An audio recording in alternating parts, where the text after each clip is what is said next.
Assalamualaikum warahmatullahi wabarakatuh. Ketemu lagi bersama kami para guru.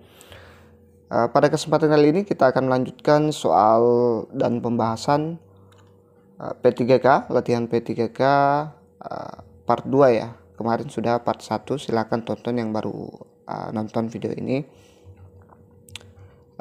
Jangan lupa subscribe, like, dan share bagi yang baru bergabung. Dan perlu diketahui, saya di sini posisinya bukan sebagai pengajar teman-teman. Channel ini dibikin hanya untuk berbagi dengan teman-teman yang lain. Saya menyampaikan materi di sini bukan berarti saya lebih hebat dari teman-teman, apalagi ini bukan jurusan saya ya. Saya hanya menyediakan wadah untuk berdiskusi. Silakan teman-teman berdiskusi di kolom komentar jika ada kesalahan-kesalahan saya yang teman-teman temukan. Oke, kita langsung masuk ke kisi-kisi dan latihan yang pertama. Ini sekarang sudah di profesional ya. Di part pertama itu semua pedagogi IPA ya, IPA terpadu. Jadi jangan terkecoh untuk belajarnya. Belajarlah sesuai dengan kompetensi teman-teman ya. Jangan belajar yang sembarang ya. Harus fokus ke kompetensi teman-teman karena nanti di ujian itu per kompetensi ya, bukan umum ya. Sama kayak SKB, ini sama dengan SKB di CPNS.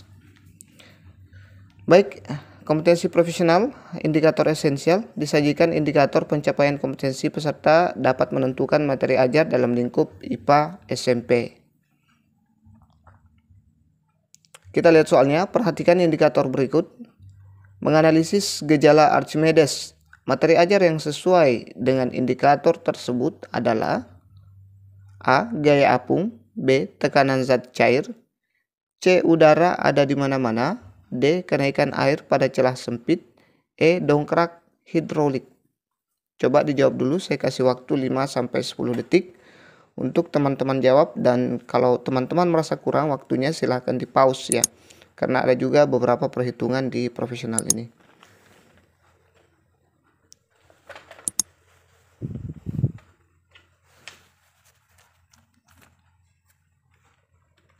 Jadi jawaban yang tepat ada di option A, gaya apung ya. Kita lihat pembahasannya. Anda harus mencermati semua KD-IPA SMP, buku siswa, dan buku guru IPA SMP agar dapat menentukan lingkup materi ajar yang sesuai dengan KD atau indikator. Sebagai contoh, untuk indikator menganalisis gejala Archimedes, maka materi ajar yang sesuai adalah gaya apung. Bagaimana? Nomor 1. Apakah benar teman-teman? Kita lanjut ke soal berikutnya. Jangan lupa subscribe, like, dan bantu share ya, biar lebih bermanfaat. Kompetensi profesional, indikator esensial.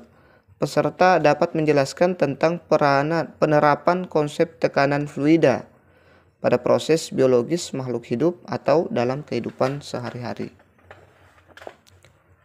Kita lihat soalnya. Tumbuhan, terutama tanaman ya, hidroponik sangat tergantung pada air. Pernyataan yang paling tepat tentang kenaikan air akibat kapilaritas pada tanaman hidroponik adalah A. Penambahan zat terlarut akan memperbesar massa jenis air, sehingga kenaikan air dalam pembuluh silem tumbuhan semakin tinggi. B. Semakin besar diameter pembuluh silem, semakin tinggi kenaikan zat cair dalam pembuluh silem tumbuhan. C. Semakin cepat air mengalir di dalam sistem hidroponik, maka semakin tinggi kenaikan zat cair dalam pembuluh silem tumbuhan. D. Jika air dalam sistem hidroponik terkontaminasi sabun yang menurunkan tegangan permukaannya, maka kenaikan zat cair dalam pembuluh silem tumbuhan justru semakin tinggi. E. Jika sistem hidroponik ini dibuat di bulan, maka kenaikan zat cair dalam pembuluh silem tumbuhan lebih tinggi dibandingkan dengan sistem serupa di bumi. Coba dijawab dulu.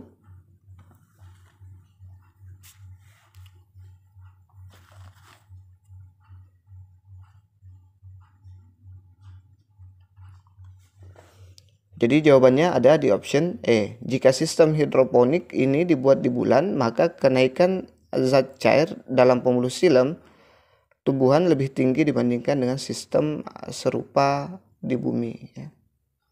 Ya, pernyataan yang paling tepat tentang kenaikan air akibat kapilaritas pada tanaman hidroponik. Kita lihat pembahasannya. Kenaikan air dalam pembuluh silem pada tanaman hidroponik selain ditentukan oleh gaya kapilaritas, juga ditentukan oleh besar tekanan hidrostatis dan daya hisap daun. Untuk satu jenis tanaman yang sama, daya kapilaritas cenderung akan sama. Tekanan hidrostatis ya teman, pada umumnya tergantung pada kedalaman dan gaya gravitasi. Oleh karena itu, gaya gravitasi bulan yang hanya sebesar 1,6 meter sekon hingga 2 jauh lebih kecil daripada gravitasi bumi sebesar 9,8 meter sekon min 2 ya. Sehingga jika sistem hidroponik ditanam di bulan, maka kenaikan zat cair dalam pembuluh silem tumbuhan lebih tinggi daripada jika di bumi ya. Ini karena pengaruh gravitasi.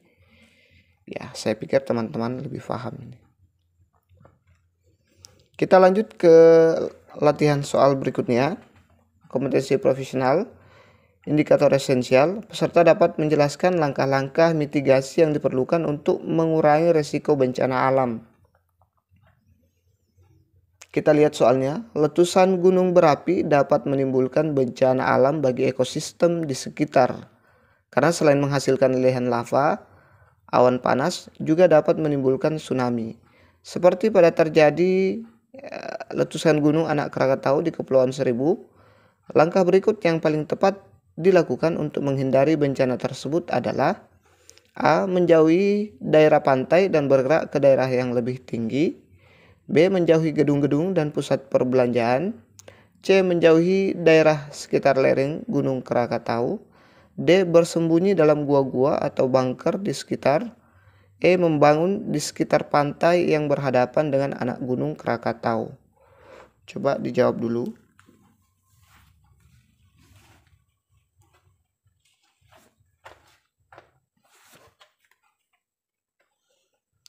Jadi jawabannya adalah option A ya. Langkah yang paling tepat dilakukan untuk menghindari bencana yang seperti digambarkan di soal ini, yaitu menjauhi daerah pantai dan bergerak ke daerah yang lebih tinggi.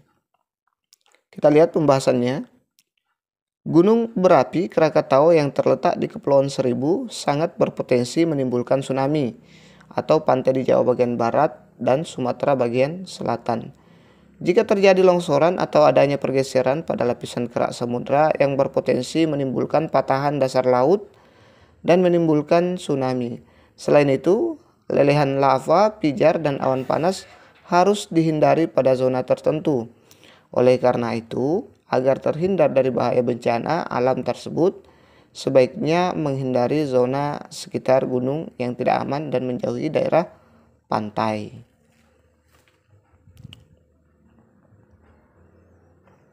Kita lanjut ke latihan soal berikutnya. Sudah berapa yang benar teman-teman? Mudah-mudahan benar semua ya. Insya Allah kalau benar semua, kita insya Allah lulus nanti ya. Kompetensi profesional, indikator esensial, disajikan data atau narasi tentang sistem tata surya dan pergerakannya. Peserta dapat menganalisis pengaruh dari pergerakan tertentu terhadap proses kehidupan di muka bumi. Kita lihat soalnya. Bumi merupakan salah satu anggota tata surya yang berevolusi mengelilingi matahari sebagai pusat tata surya. Satu kali revolusi bumi mengelilingi matahari memerlukan 1 tahun atau 365,25 hari. Saat berevolusi mengelilingi matahari, posisi bumi tidak tegak lurus, melainkan dengan posisi miring 23,45 derajat ke arah timur laut dari sumbu bumi. Apabila bumi saat mengelilingi matahari dengan posisi tegak, akibat yang paling tepat dibandingkan kondisi saat ini adalah, jadi lihat dulu gambarnya.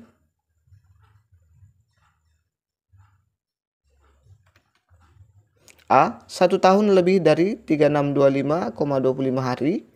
B. 1 tahun kurang dari 365,25 hari. C. Dalam setahun, matahari menjadi 4 kali melintasi khatulistiwa. D. Kutub utara dan kutub selatan tidak akan pernah mengalami siang hari seperti saat ini. E. Dalam setahun, bagian selatan dan utara bumi mengalami 4 musim, namun musim panas lebih pendek. Coba dijawab dulu.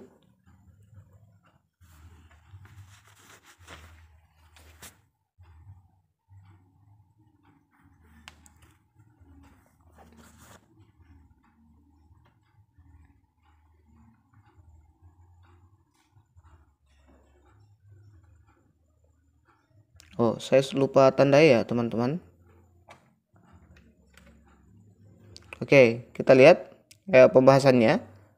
Pada gambar di atas tampak bahwa dengan kemiringan bumi saat berevolusi mengelilingi matahari, pada suatu ketika kutub utara akan mendapatkan cahaya matahari lebih banyak dibandingkan kutub selatan.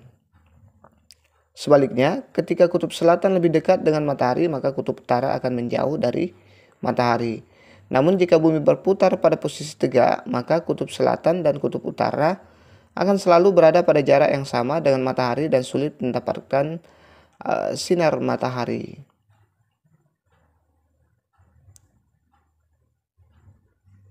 Oke, jadi jawaban yang tepat ada di option D ya.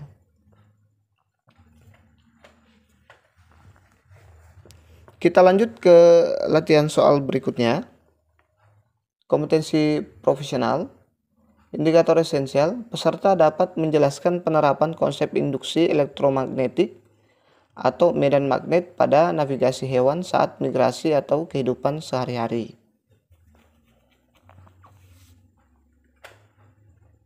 Kita lihat soalnya.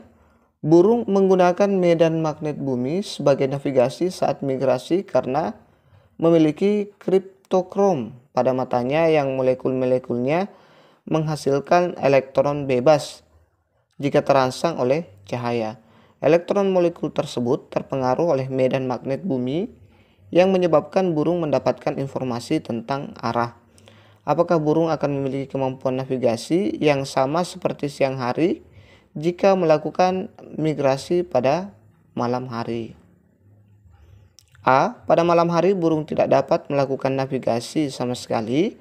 B. Burung dapat melakukan navigasi pada malam hari seperti siang hari. C. Kemampuan navigasi burung pada malam hari lebih rendah daripada siang hari. D. Kemampuan navigasi burung pada malam hari lebih kuat daripada siang hari. E. Navigasi burung tidak tergantung cahaya. Jawab dulu.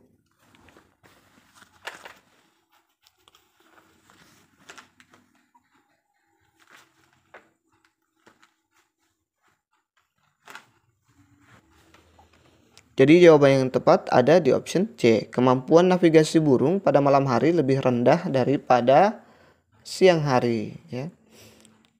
Kita lihat pembahasannya. Medan magnet bumi menyebabkan elektron atau bergoyang.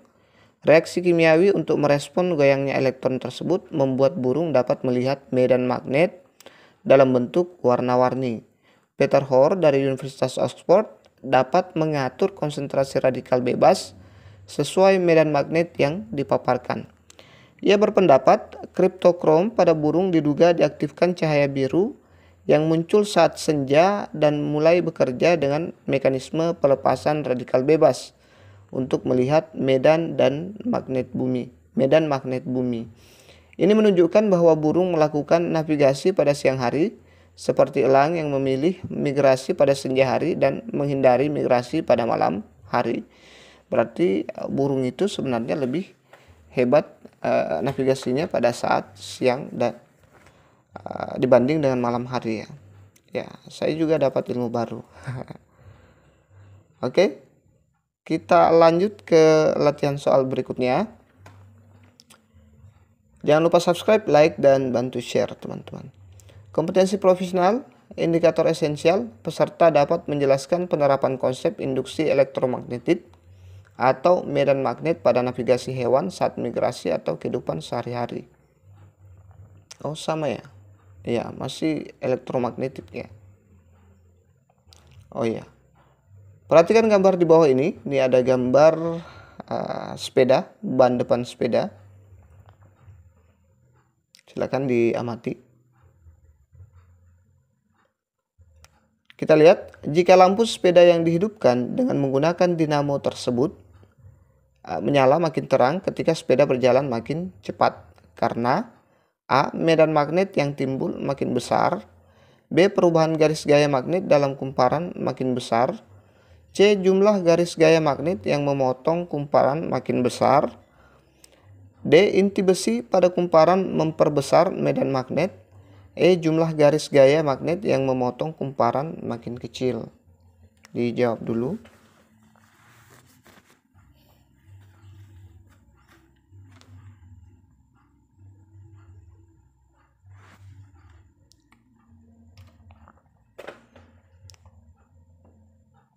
Jadi jawabannya ada di option B ya. Saya lupa tandai lagi. Ini kesalahan saya. Jawabannya ada di option B. Perubahan garis gaya magnet dalam kumparan makin besar ya. Dia akan makin cepat, makin terang, makin cepat karena perubahan garis gaya magnet dalam kumparan makin besar. Ini dia pembahasannya. Kita lihat, dinamo sepeda merupakan contoh generator listrik yang mengubah energi gerak menjadi energi listrik. Berdasarkan prinsip induksi elektromagnetik, besar GGL induksi yang terbangkit pada ujung-ujung kumparan. Kira teman yang baca sendiri ya. Saya sudah lupa-lupa nih. Dibaca sendiri nih.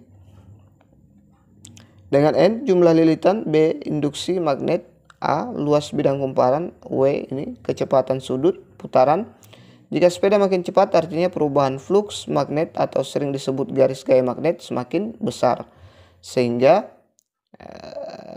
E semakin besar.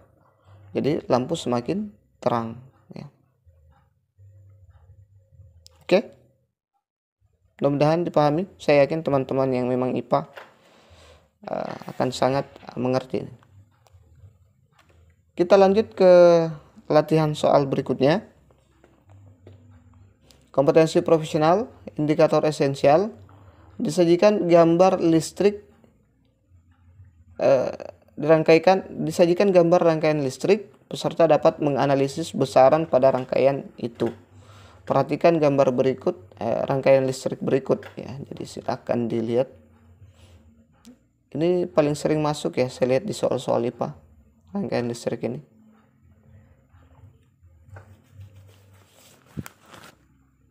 Kita lihat soalnya. Jika diketahui R1 sama dengan 6 ohm, R2 2 ohm, R3 6 ohm, dan E sama dengan 10 volt, maka besar kuat arus yang melalui R2 adalah A 0,7 ampere, B 1,0 ampere, C 1,4 ampere, D 2,0 ampere, E 8,3 ampere.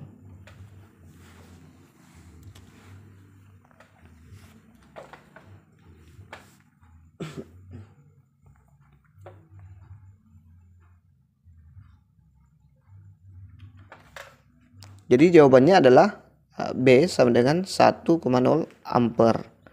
Kita lihat ini pembahasannya, silakan teman-teman lihat sendiri.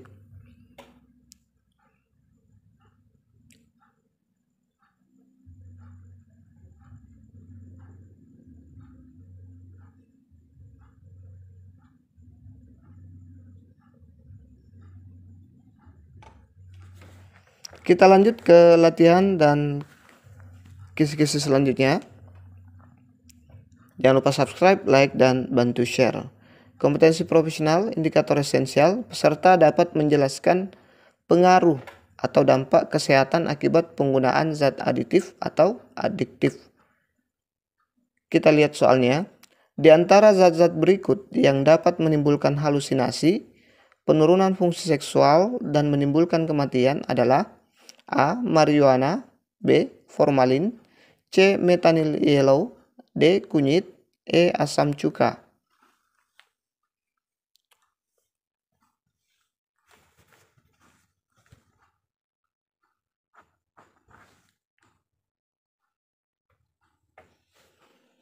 Jadi jawabannya ada di option A, yaitu marijuana ya. Zat-zat yang bisa menimbulkan penurunan fungsi seksual, menimbulkan halusinasi, penurunan fungsi seksual dan kematian.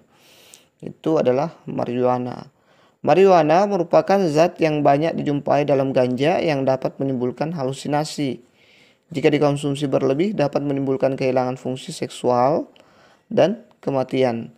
Formalin merupakan pengawet buatan yang sangat efektif mengawetkan ikan dalam jangka waktu yang cukup lama, bersifat karsinogenik yang memicu kanker dan kerusakan jaringan pada manusia.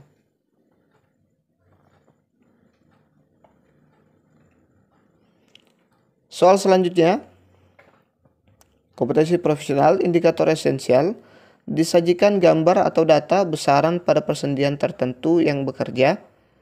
Peserta dapat menentukan keuntungan mekanik atau besaran lain yang relevan. Kita lihat, seseorang ingin mengangkat sebuah beban W seberat 5 kg. Ya, W biasa disimbolkan dengan beban. Seperti tampak pada gambar, jika diketahui bahwa jarak antara otot bisep dan engsel 4 cm dan jarak W dengan engsel 40 cm, maka keuntungan mekanik yang diperoleh sebesar titik-titik. Ini ya gambarnya. A 0,01, B 0,10, C 2, D 4, E 10.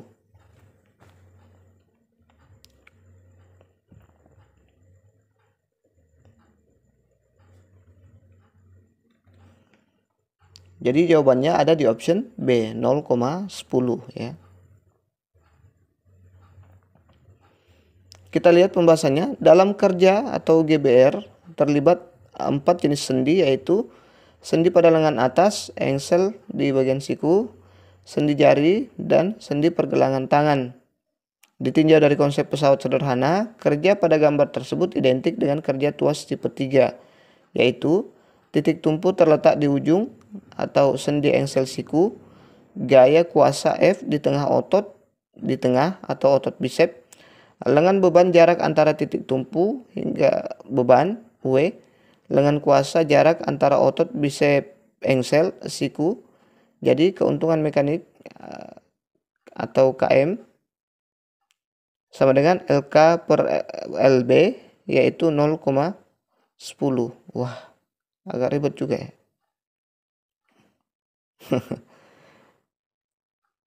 Oke. Kita lanjut ke latihan soal berikutnya. Jangan lupa subscribe, like, dan bantu share ya teman-teman. Biar saya makin semangat mengupload soal-soal lainnya. Kompetensi profesional, indikator esensial, peserta dapat menganalisis data proses di dalam berdasarkan hukum kekekalan energi. Fotosintesis yang terjadi di daun tumbuhan dibantu oleh sinar matahari. Terjadi reaksi kimia berikut. Ini reaksi kimia ya. Silakan teman-teman amati sendiri gambar ini. Reaksi kimia ini. Pernyataan-pernyataan berikut yang menunjukkan bukti bahwa reaksi fotosintesis tersebut memenuhi hukum kekekalan massa adalah: A. Jenis atom dan jumlahnya antara sebelum dan sesudah reaksi fotosintesis sama. B. Jenis unsur, molekul atau senyawa atau ion sebelum dan sesudah reaksi fotosintesis sama. C. Pada saat musim kemarau reaksi fotosintesis tidak akan terjadi karena tumbuhan tidak mendapatkan cukup air. D. Proses fotosintesis memerlukan sinar matahari sehingga hanya akan berlangsung pada siang hari. E. Jumlah molekul oksigen yang dihasilkan sama dengan jumlah karbon dioksida yang dibutuhkan.